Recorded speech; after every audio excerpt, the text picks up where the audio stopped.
Saber Direito desta semana, as aulas são sobre direito do consumidor. O professor Ricardo Rocha Leite fala sobre a relação jurídica de consumo, a tutela do consumidor, a responsabilidade civil no CDC, oferta, publicidade e práticas abusivas, além de abordar ainda as cobranças de dívidas e bancos de dados. Começa agora a aula 5.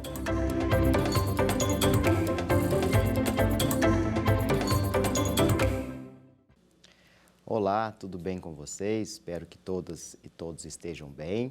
Vamos aqui para a nossa última aula, a aula de número 5, e vamos tratar nessa aula de dois artigos muito importantes do Código de Defesa do Consumidor, que são os artigos 42 e artigo 43.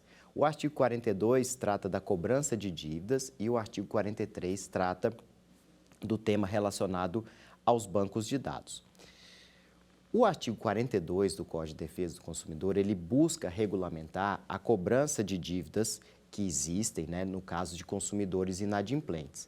Então, se existe um consumidor inadimplente que contraiu uma obrigação e não cumpriu essa obrigação, o fornecedor, ao cobrar uma dívida, ele age no exercício regular de um direito. Até então, a gente tem a prática de atos lícitos, permitidos pelo ordenamento jurídico. Mas, se o fornecedor abusa desse direito de cobrar, a gente vai ter uma regulamentação no artigo 43, que é justamente para evitar esse abuso, nas chamadas cobranças abusivas.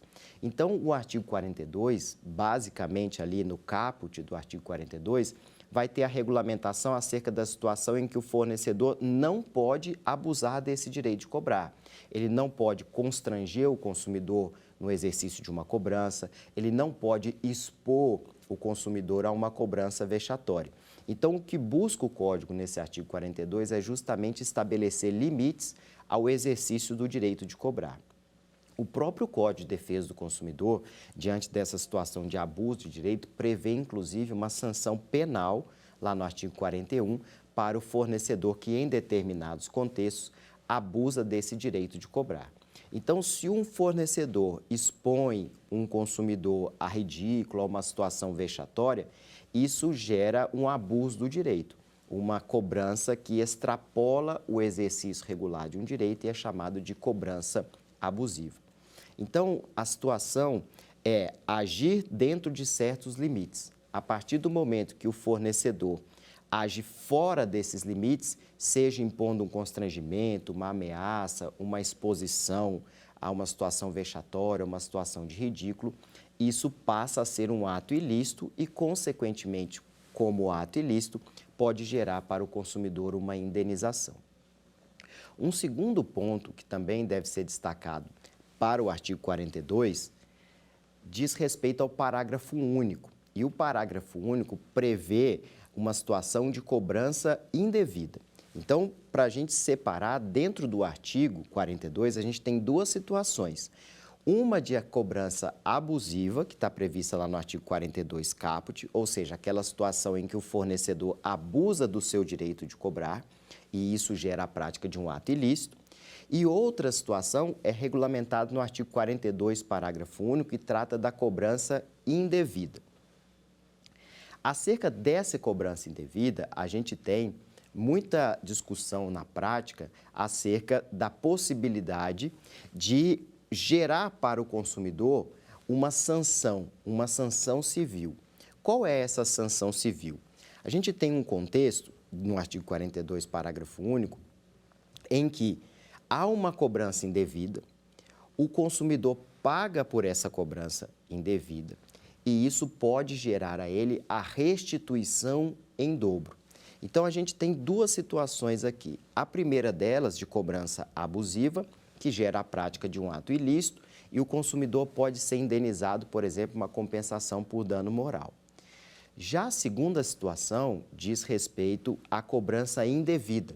Se o consumidor ele é incobrado indevidamente e paga por essa cobrança, isso pode gerar uma sanção dele ser restituído em dobro. Então, agora nós vamos analisar aqui os requisitos do artigo 42, parágrafo único, que podem ensejar a restituição em dobro ao consumidor, caso ele efetue uma cobrança indevida. O artigo 42, parágrafo único, ele vai trazer dois requisitos para que haja a possibilidade dessa restituição em dobro. O primeiro deles é que o consumidor pague em excesso. E o segundo destes requisitos é que haja uma cobrança indevida. Então, para esclarecer aqui, né, para trazer um exemplo para vocês que eu acho que fica mais fácil de compreender o Instituto, imaginem uma situação recorrente na prática. Um consumidor contrata com uma determinada empresa, por exemplo, de telefonia, e aí, dentro dessa empresa de telefonia, ele vai ter ali um contrato de pacote de dados, por exemplo. E aí ele convenciona que vai pagar a quantia X. Ao receber a fatura com a cobrança, ele verifica que foi cobrado X mais 1, ou seja, um valor acima daquele que foi contratado. Isso caracteriza uma cobrança indevida, porque ele está sendo cobrado indevidamente por um valor que ele não contratou. Então, ele vai ter ali um excesso na cobrança, porque ele contratou X e está sendo cobrado em X mais 1. Então, a gente tem o primeiro requisito, que é a cobrança indevida. Se o consumidor paga por esse valor em excesso, então vamos colocar aqui em números, né? O valor da cobrança é de 100, mas ele foi cobrado indevidamente ali em 150. Então, a gente tem um excesso ali de indevido de R$50. Se ele paga a fatura de 150, mas na verdade ele deve 100, a gente tem ali um pagamento em excesso e um contexto de uma cobrança indevida, porque ele foi cobrado além daquilo que foi contratado.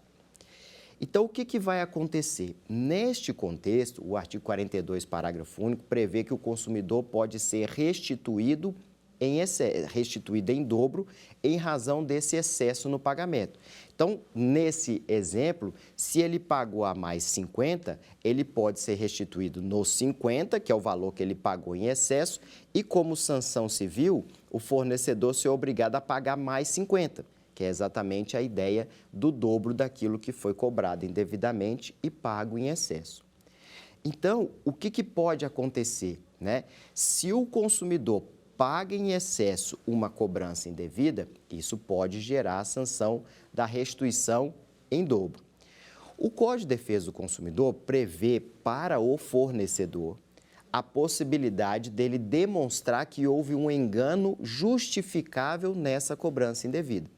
Então, se o fornecedor demonstrar que houve um engano justificável, e essa matéria é matéria de defesa, ou seja, o fornecedor que vai ter que alegar, pode ser afastada essa restituição em dobro.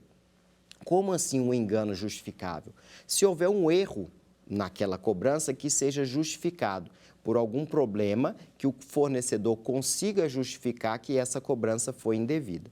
Se houver essa justificativa, não incide a sanção em dobro, mas, consequentemente, o consumidor vai ser restituído na forma simples. Então, retomando aquele nosso exemplo, se o consumidor é cobrado em 150, mas ele deve 100, em tese, ele pagou indevidamente 50.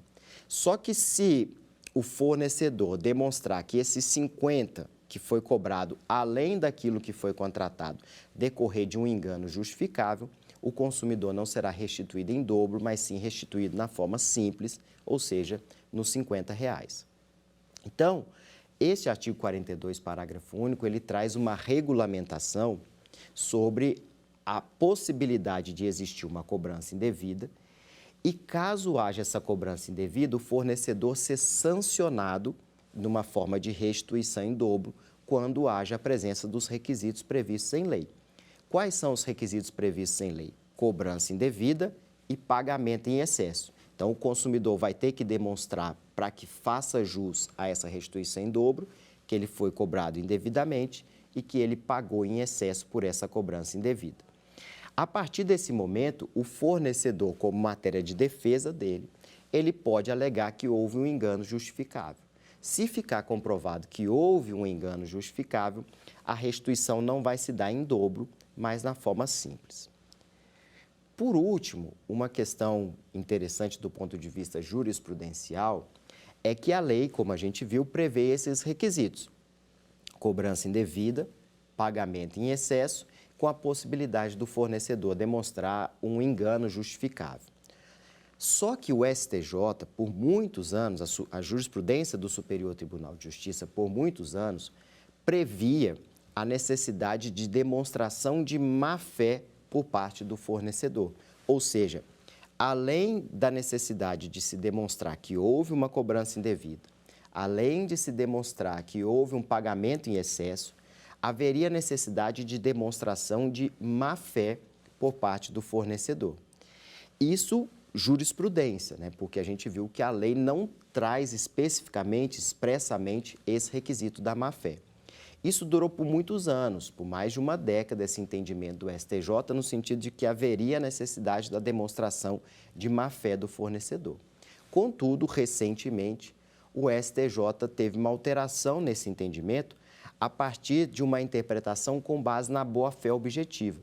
Ou seja, neste contexto atual, o STJ não fala mais em necessidade de demonstração de má-fé, porque quando a gente fala em má-fé, teria que se demonstrar a intenção do fornecedor de realizar aquela cobrança indevida. Então, de certa forma, a gente entra aí num aspecto anímico que, de certa forma, também dificulta a prova por parte do consumidor.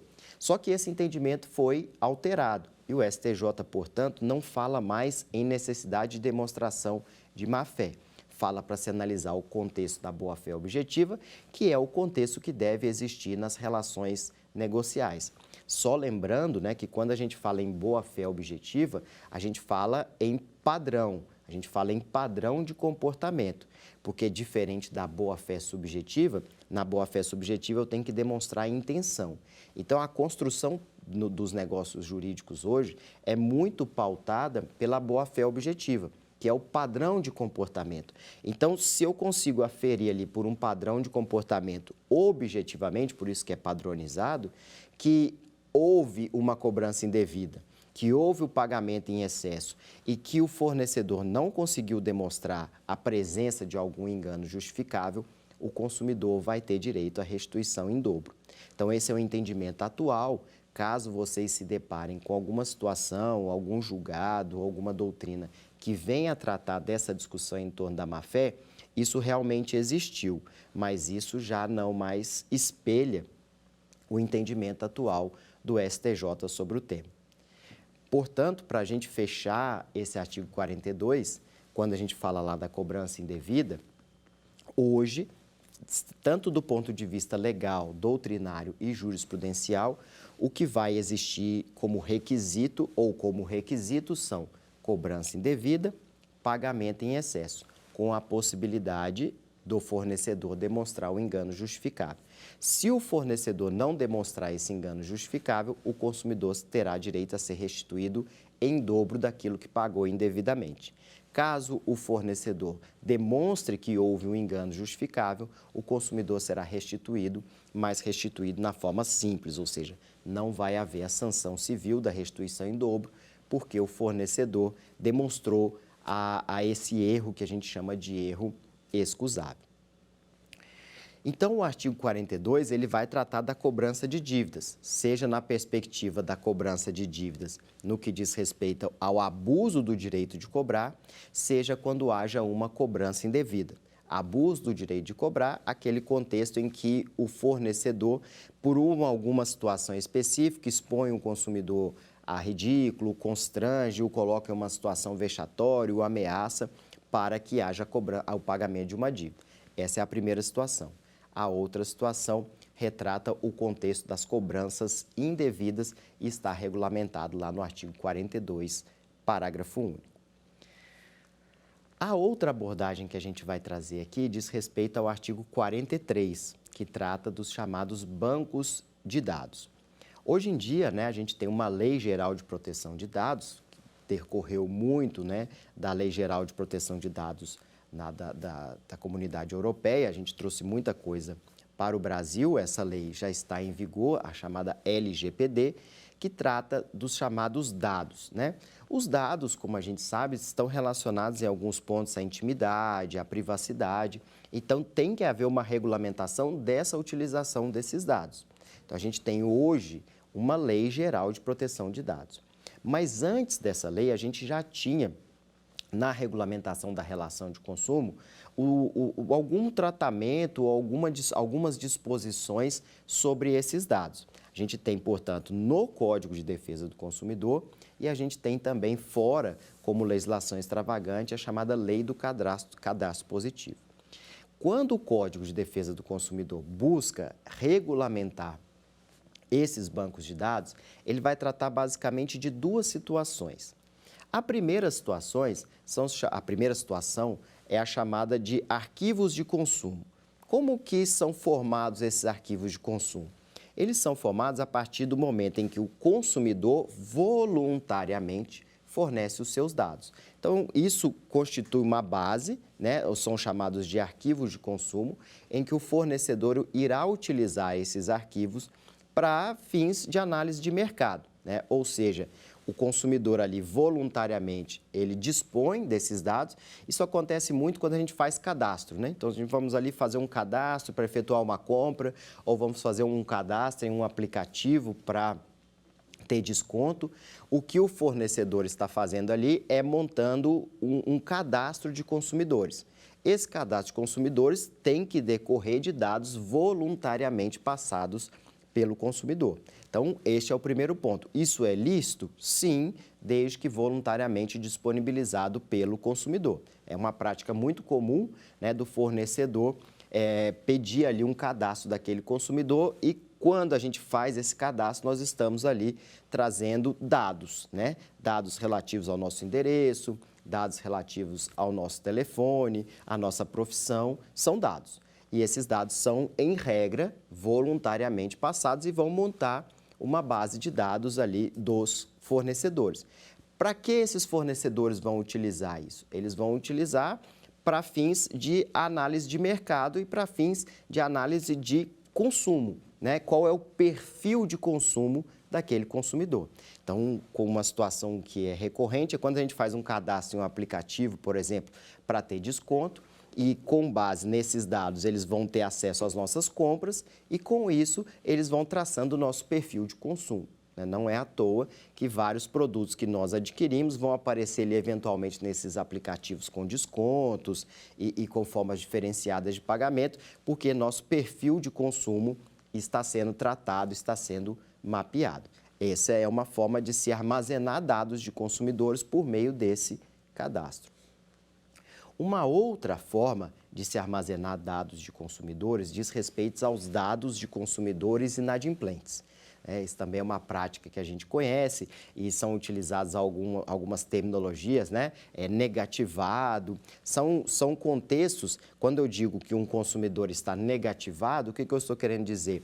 Eu estou querendo dizer que esse consumidor está inadimplente e, em razão dessa inadimplência, desse não cumprimento dessa obrigação, o nome deste consumidor foi incluído nesses bancos de dados. E aí a gente tem vários bancos de dados, a gente tem conhecidos, né? SPC, Serasa, a gente tem associações comerciais, Câmara de Dirigentes Lojistas, a gente tem também o Banco Central, que tem um banco de dados relativos aos cadastros de emitentes de cheques sem fundos. Então, a gente tem esses bancos de dados que tratam especificamente de consumidores inadimplentes. Então, o Código de Defesa do Consumidor, quando ele vai falar desses dados, ele vai tratar tanto da situação envolvendo o cadastro de consumidores, que é esse voluntário, como aquela situação em que há um consumidor inadimplente e o nome desse consumidor vai ser inscrito nesses bancos de dados. São chamados, né, órgãos de proteção de crédito, bancos de dados de consumidores inadimplentes. São nomes que se dão para esses bancos de dados que tratam especificamente de consumidores inadimplentes. Inicialmente surgiu, né, logo do advento do Código de Defesa do Consumidor, surgiu uma discussão se esses bancos de dados poderiam eventualmente ferir direitos da personalidade do consumidor. Por quê? Porque no caso desses bancos de dados que tratam, né, de inadimplentes, eles não decorrem de um ato voluntário. A partir do momento que há uma inadimplência, o nome de um consumidor inadimplente pode ser incluído nesses bancos de dados, ainda que ele não concorde, ainda que ele não manifeste a sua aquiescência, a sua concordância com essa inscrição. Então, surgiu inicialmente uma discussão envolvendo esse ponto. Olha, feriria algum direito da personalidade relativo à sua privacidade, à sua intimidade? E o STF disse que não. Esses bancos de dados são, portanto, práticas utilizadas pelos fornecedores, são práticas lícitas. Então, a gente tem hoje uma regulamentação e é lícito ou são lícitos esses bancos de dados. E aí pode surgir uma pergunta assim, por que eles existem? Por que esses bancos de dados existem? Qual é a finalidade ou quais são as finalidades desses bancos de dados? Os bancos de dados, eles têm basicamente duas finalidades, né? A primeira finalidade é a análise de risco, né? Análise de risco como assim? A partir do momento que o fornecedor ele tem acesso a esses bancos de dados e, eventualmente, o nome de um consumidor que esteja lá inscrito, ele vai fazer a análise desse risco, né? Porque ele sabe que se há um consumidor que está inadimplente, em tese, há um risco maior dele estar inadimplente ou ficar inadimplente em relação a uma nova obrigação, porque ele já não cumpriu uma obrigação anterior. Então, isso dentro de um sistema de economia de mercado e um sistema de consumo, isso sim deve existir. Por quê? Porque senão a gente pode ter o que a gente vivencia, né, não só no Brasil, mas em vários outros países do mundo, superendividamento. Então, para se evitar o superendividamento, pode-se ter esses bancos de dados para que eles façam uma análise de risco no fornecimento do crédito.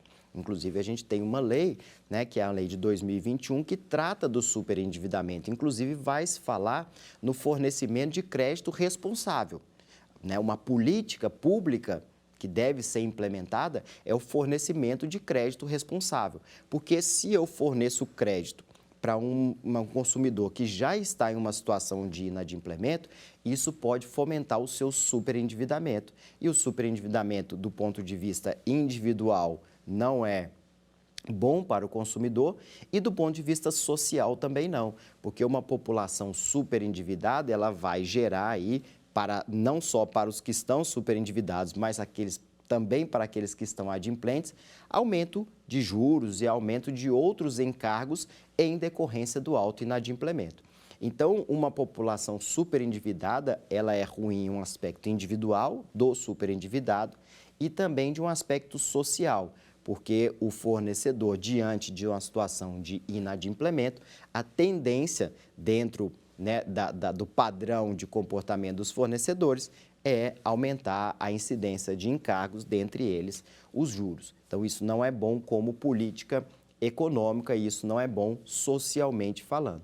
Então, a partir do momento que se tem esses dados, né, de consumidores inadimplentes, esses próprios fornecedores vão se ater a um crédito responsável, no sentido de que eles não deveriam, né, dentro da análise de risco deles, fornecer crédito para aquela pessoa que já está em uma situação avançada de inadimplemento. E a outra finalidade, né, que a gente analisa aqui os dois lados, é para o próprio consumidor.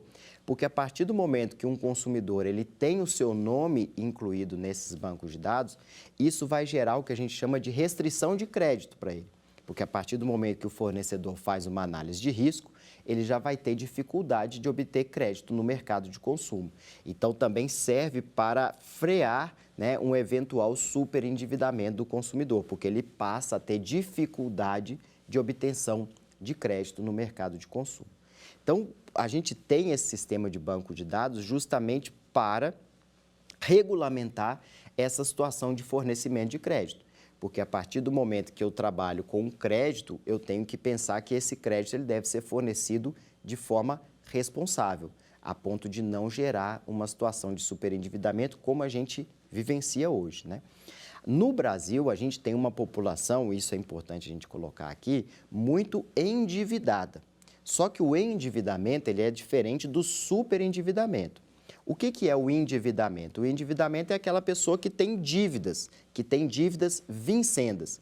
Então, por exemplo, se eu faço uma compra no cartão e divido em 12 vezes, eu sou endividado, porque eu tenho obrigações vincendas a cumprir. Isso é uma situação de endividamento. Por outro lado, o superendividamento é aquela situação em que o consumidor ele não tem condições mais de cumprir as suas obrigações, em razão do acúmulo de dívidas. Isso gera uma situação de superendividamento e aquele consumidor não tem condições mais de cumprir as suas obrigações. Isso é uma situação de superendividamento que veio uma lei agora em 2021 para regulamentar, inclusive por meio de políticas públicas do Executivo, do Judiciário, para tratamento e prevenção dessa situação do superendividamento. Hoje, então, a gente tem uma regulamentação maior. Até então, a gente tinha como política preventiva de superendividamento esses bancos de dados. E aí, então, como é que funcionam? Como funcionam esses bancos de dados? Esses bancos de dados, eles são equiparados a entidades públicas, então eles têm uma regulamentação de entidade pública e eles vão ali fazer exatamente o tratamento e o acúmulo, o armazenamento desses dados de consumidores inadimplentes. Como que isso acontece na prática? Então, tem um fornecedor, tem um consumidor, o consumidor contraiu uma obrigação, essa obrigação não foi adimplida, ou seja, o consumidor está inadimplente, ele não cumpriu a sua obrigação, surge para o fornecedor o direito dele incluir o nome deste consumidor nesses bancos de dados de inadimplentes. Então, a inscrição do nome de um consumidor devedor nesses bancos de dados é um exercício regular de um direito do fornecedor. Como que isso vai se dar na prática? O fornecedor vai comunicar a essas entidades, que eu mencionei aqui, a existência de uma dívida. Então, o fornecedor vai e entra em contato com um desses bancos de dados e fala, olha, existe uma dívida e eu vou requerer a inscrição do nome deste consumidor nesses bancos de dados, com a finalidade aqui que a gente já viu. O que esse banco de dados tem que fazer? Ele tem que comunicar previamente ao consumidor. Então, vai chegar uma notificação para o consumidor no seguinte sentido, olha, você tem um débito, esse débito gerou a solicitação do fornecedor para inscrição nesses bancos de dados e, eventualmente, isso não há uma regulamentação, esse banco de dados pode dar um prazo. Olha, se você não cumprir essa obrigação em 15 dias, seu nome será inscrito nesses bancos de dados. Mas o que é importante a gente entender nesse procedimento? Em um primeiro momento, quem vai solicitar a inclusão é o credor, é o fornecedor-credor que vai solicitar a inclusão. Segundo ponto, o banco de dados, e aí eu já falei aqui de alguns exemplos deles, SPC, Serasa, Associação Comercial, CDL, eles vão, SPC, ele está muito vinculado à instituição financeira, o CDL está muito vinculado a lojistas, então eles têm um segmento específico de fornecedores. Então, vamos imaginar uma instituição financeira credora, um consumidor não cumpriu a obrigação, ela vai e solicita ao SPC que o SPC promova a inclusão do nome desse consumidor no banco de dados. O SPC, pegando aqui o exemplo, ele vai notificar o consumidor previamente, ou seja, antes da inclusão, para que então este consumidor tenha eventualmente a possibilidade de cumprir essa obrigação. Não cumprida a obrigação, isso vai gerar a inscrição do nome deste consumidor nesses bancos de dados. Surge, então, um outro questionamento que é o seguinte, por quanto tempo o nome desse consumidor ficará inscrito nesses bancos de dados? É indefinidamente?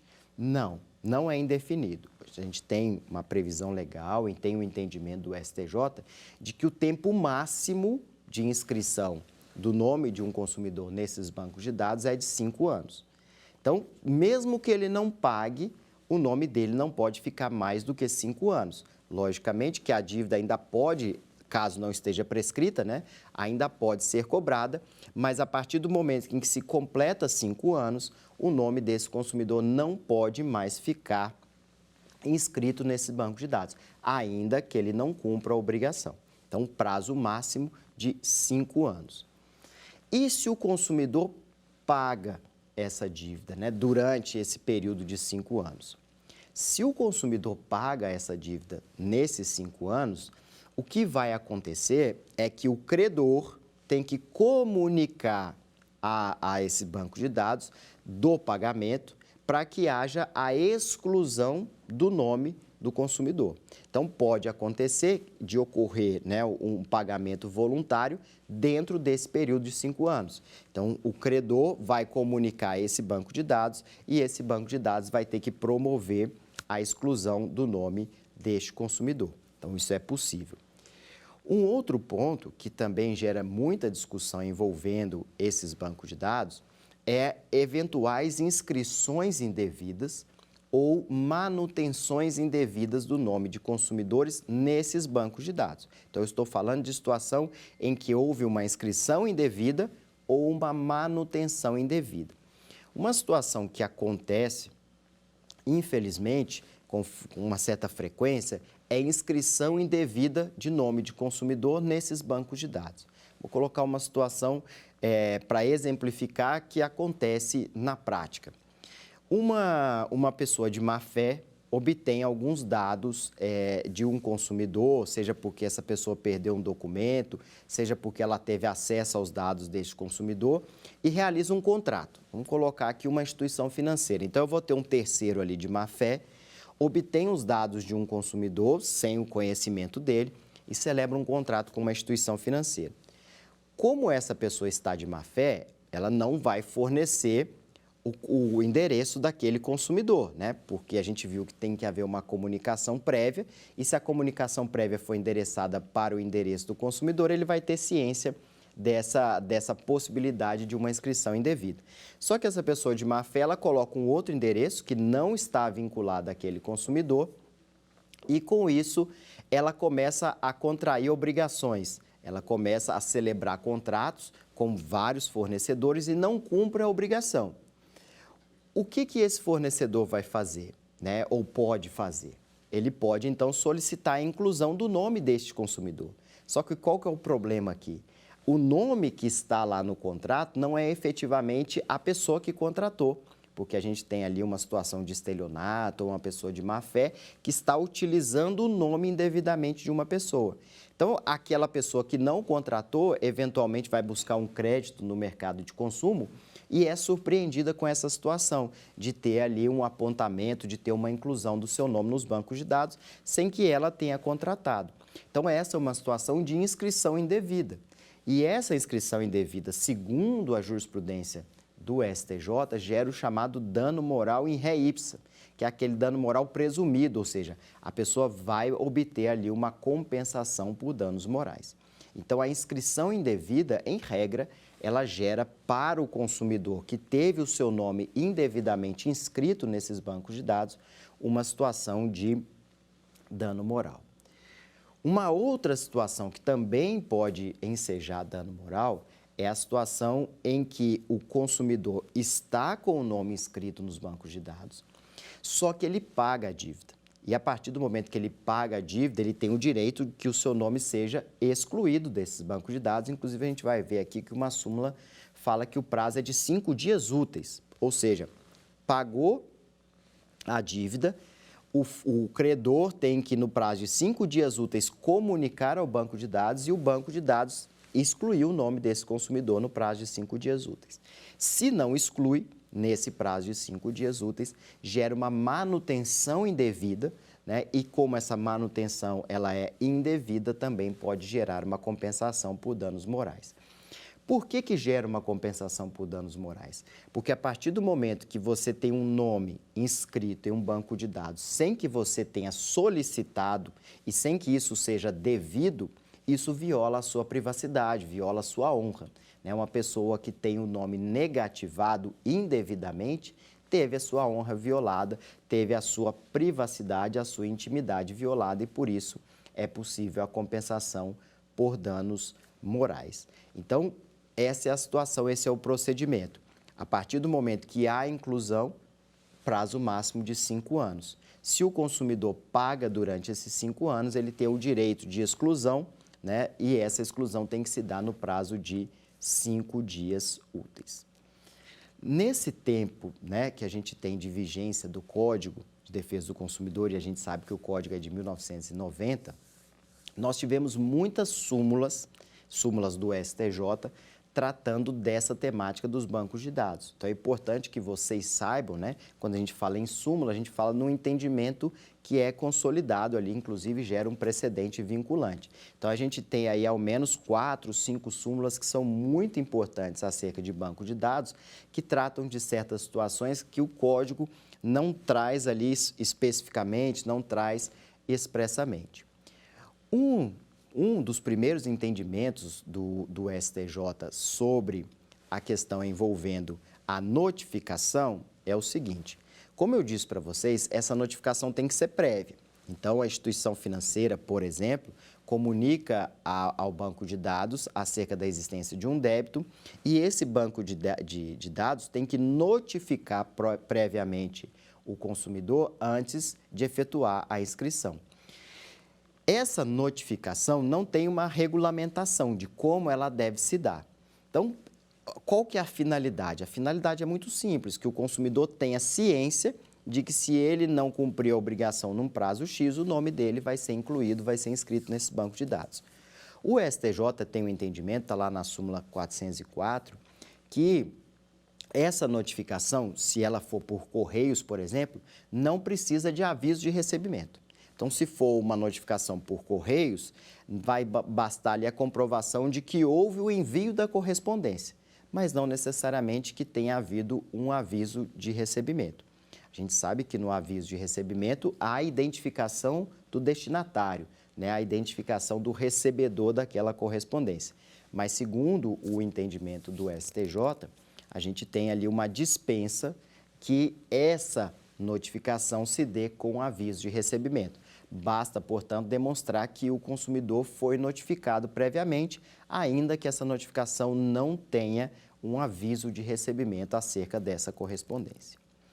Um outro entendimento do STJ, e esse gera muita discussão e merece uma observação aqui, é um enunciado que está previsto na súmula 385 do STJ. O que basicamente diz esse enunciado? Este enunciado, ele diz o seguinte: pode acontecer, é um contexto específico, mas é possível acontecer, que um consumidor, ele tenha várias anotações, né? Ele tenha vários registros ali, porque cada um dos credores tem legitimidade para solicitar uma inclusão. Então, é possível, já aconteceu o caso de você verificar lá no histórico, né, no extrato daquele banco de dados, várias anotações de um determinado consumidor perante credores diferentes. Um contexto que é regulamentado nessa súmula 385 do STJ é um contexto que envolve a seguinte cronologia, o seguinte aspecto temporal. Se um consumidor teve uma anotação e essa anotação foi irregular,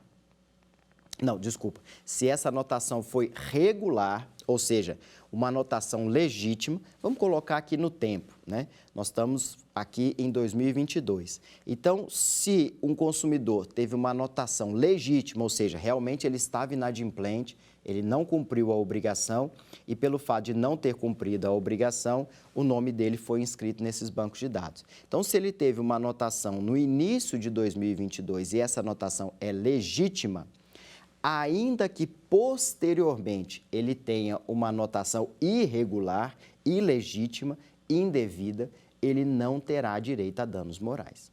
Então, o entendimento do STJ nessa súmula 385, como eu disse para vocês, é uma súmula que gera crítica por parte da doutrina, é que se um consumidor ele teve uma anotação anterior, uma anotação prévia, que é legítima, que realmente ele era devedor e que houve a inclusão, se posteriormente ele tiver uma inclusão, ainda que essa inclusão seja ilegítima, ele não terá direito a danos morais. Por que eu estou dizendo isso? Porque há pouco eu falei para vocês que, em regra, uma inscrição indevida, ela gera a compensação por danos morais, mas ela não vai gerar compensação por danos morais neste contexto específico, de o consumidor ter uma anotação prévia, né, que seja regular, que seja legítima.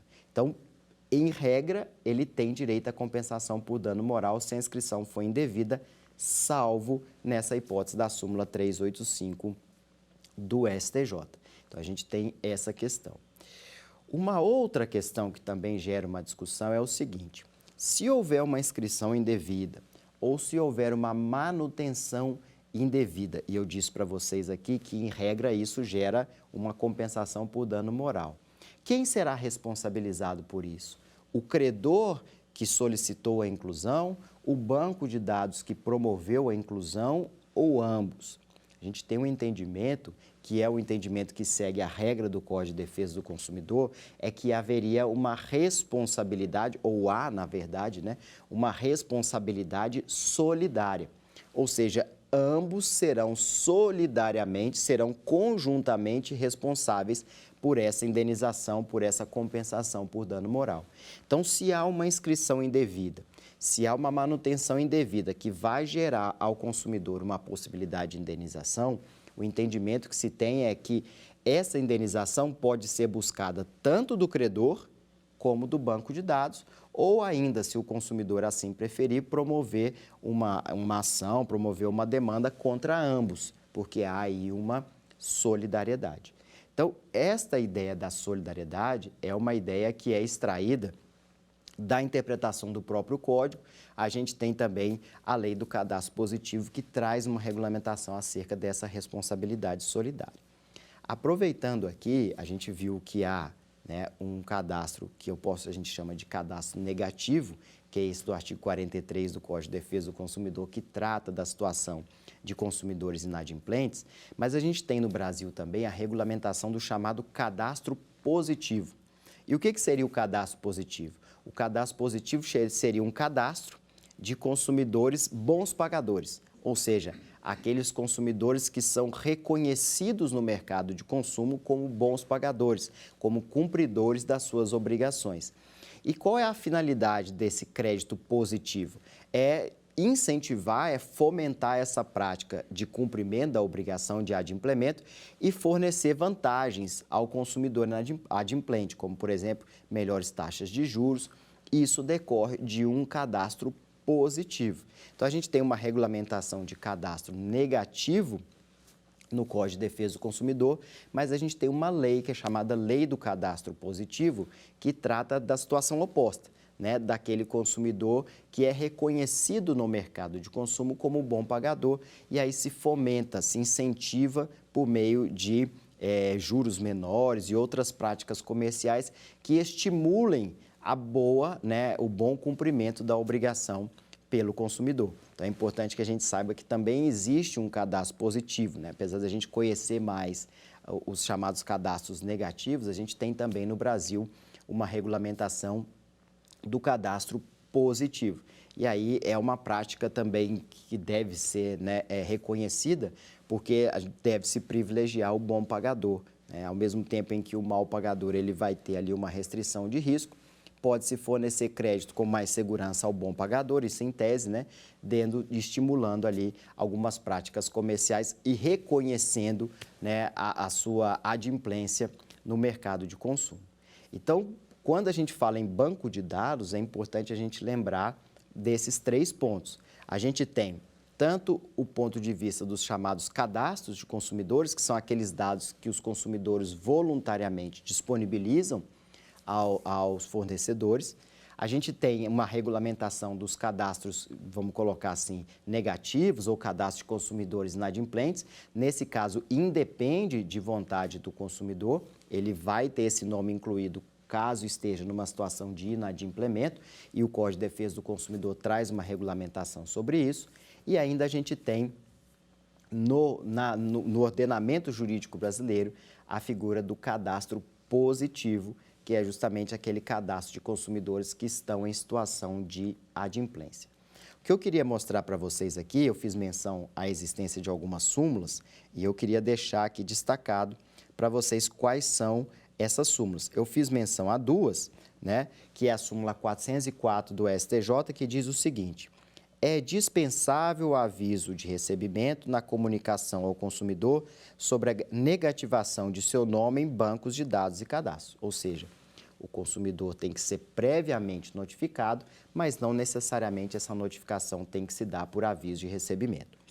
Uma outra súmula que eu fiz menção para vocês é a súmula 385, que diz o seguinte: da anotação irregular em cadastro de proteção ao crédito, não cabe indenização por dano moral, que é uma hipótese excepcional, quando pré-existente legítima inscrição, ressalvado o direito ao cancelamento. Então, é exatamente aquela situação que eu trouxe, em que um consumidor teve uma anotação devida, legítima em um primeiro momento, caso ele tenha uma anotação posterior, isso, segundo esse enunciado do STJ, não geraria direito à indenização por dano moral, mas, consequentemente, por ser indevida, gera um direito ao cancelamento. Então, ele vai ter cancelado aquela anotação irregular, apesar de não ter um direito. A outra súmula é a súmula 359, que trata do tema relacionado a quem deve fazer essa notificação.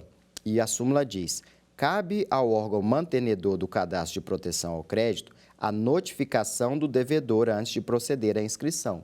Então, nós vimos aqui que essa notificação tem que ser prévia e quem tem que fazer essa notificação é exatamente esses bancos de dados.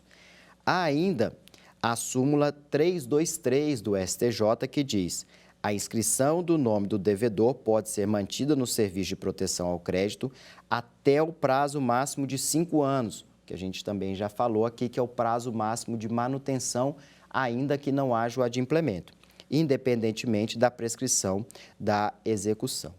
E a última súmula é a súmula 548 do STJ, que diz: incumbe ao credor a exclusão do registro da dívida em nome do devedor no cadastro de inadimplentes no prazo de 5 dias úteis, a partir do integral e efetivo pagamento do débito. Então, também foi mencionado aqui, a partir do momento que o consumidor paga a dívida, o credor deve proceder a essa exclusão no prazo de 5 dias úteis. Essa exclusão, como vai acontecer? O credor vai comunicar ao banco de dados e o banco de dados tem que promover essa exclusão, tudo isso no prazo de 5 dias úteis. Então, dentre essas 5 súmulas que eu trouxe aqui para vocês, são aspectos muito relevantes acerca desses bancos de dados e que complementam ali a disposição do artigo 43 do Código de Defesa do Consumidor. Para encerrar aqui a nossa aula, vamos para o quiz.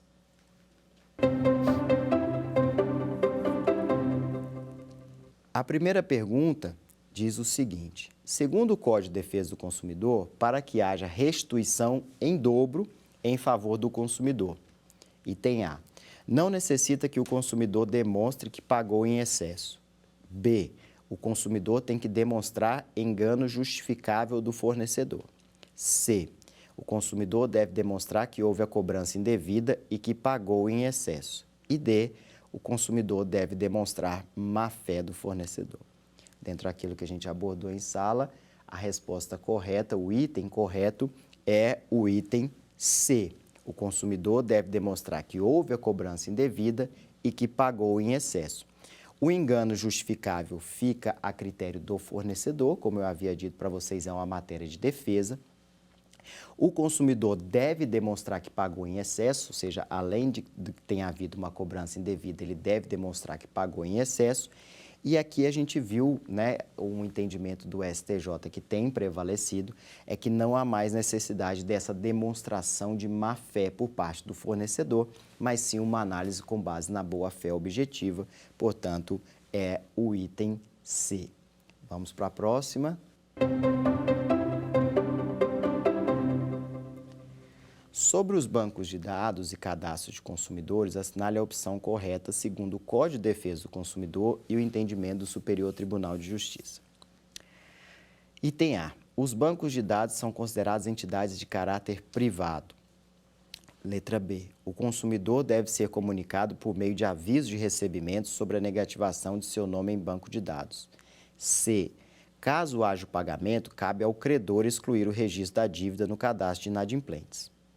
D, da anotação irregular do nome do consumidor, não cabe dano moral. Aqui, com base no que a gente tratou, a resposta correta é a letra C.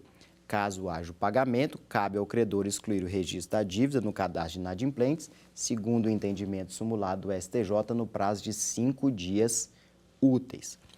Os bancos de dados, segundo o item A, são consideradas entidades de caráter público. Essa regulamentação está no próprio Código de Defesa do Consumidor. Então, não são entidades de caráter privado, mas sim reconhecidas como entidade de caráter público. O item B é exatamente o que não diz a súmula 404 do STJ, que ela diz que não há necessidade de aviso de recebimento acerca dessa comunicação, dessa notificação. Então, aqui não há necessidade desse aviso de recebimento. E como a gente viu aqui da anotação irregular do nome, não cabe dano moral, errado cabe dano moral, com a ressalva, né, específica lá da súmula 385 do STJ. Vamos para mais um quiz.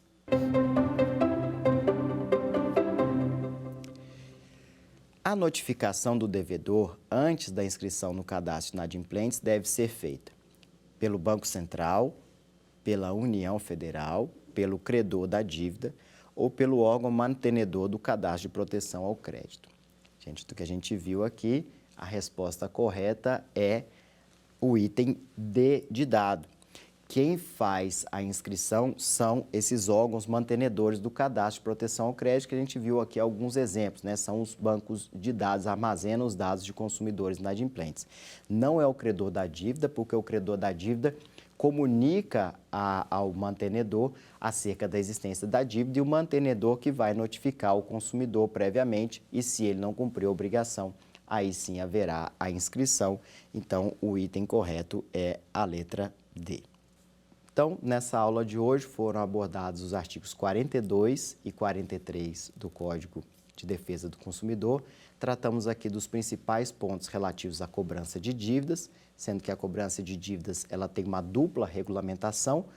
A primeira parte, ou o caput do artigo 42, trata da abusividade no exercício do direito de cobrar e o parágrafo único trata de uma cobrança indevida que gera a possibilidade de restituição em dobro. Então, para isso, a gente viu que há necessidade de alguns requisitos, que haja efetivamente uma cobrança indevida, que o consumidor pague em excesso, ou seja, ele pague além daquilo que ele devia, e isso também sem que não haja, né, um engano justificável, um erro excusável por parte do fornecedor. Acerca dos bancos de dados, lá do artigo 43, vimos que o Código de Defesa do Consumidor regulamenta duas situações.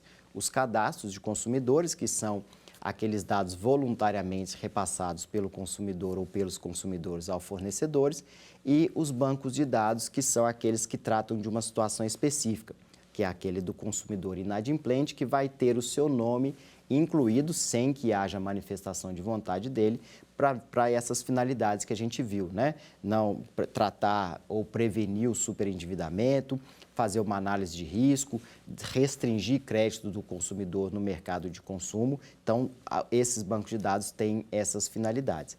Há uma regulamentação acerca do procedimento de inclusão do nome do consumidor nesses bancos de dados, a gente viu como deve se dar, o prazo máximo que deve permanecer, segundo o entendimento do STJ, a possibilidade de compensação por dano moral, caso haja uma inscrição indevida ou caso haja uma inscrição indevida ou manutenção indevida, dentre outros pontos que foram abordados aqui. Então, chegamos ao final do curso, né, nessas 5 aulas, e nessas 5 aulas nós buscamos tratar aí de alguns pontos que são regulamentados pelo Código de Defesa do Consumidor, alguns entendimentos da doutrina e da jurisprudência, passando aí pelos principais pontos, né, desde lá do início da relação jurídica de consumo, tratando da tutela do consumidor no que diz respeito aos seus direitos básicos, né, quais são os direitos básicos dos consumidores. Tratamos também de uma regulamentação acerca da responsabilidade civil, como se dá a responsabilidade civil no Código de Defesa do Consumidor. Tratamos de alguns pontos na aula 4 relativa às práticas comerciais, falamos da oferta, da publicidade e de algumas práticas abusivas que são reconhecidas no Código de Defesa do Consumidor. E, por fim, hoje, né, nessa aula de hoje, tratamos da cobrança de dívida e dos bancos de dados. Foi um grande prazer estar aqui com vocês, né? Espero que lhes seja útil esse conteúdo que será disponibilizado e agradeço aí a presença, a audiência de todos para que seja um momento aí de aprendizado para todos nós. Muito obrigado e até uma próxima. Quer dar alguma sugestão de tema para os cursos do Saber Direito? Mande um e-mail para a gente, saberdireito@stf.jus.br, ou entre em contato pelo WhatsApp. O número é esse que aparece na sua tela. Você também pode estudar pela internet. Acesse o nosso site tvjustiça.jus.br ou pode rever as aulas no canal do YouTube TV Justiça Oficial.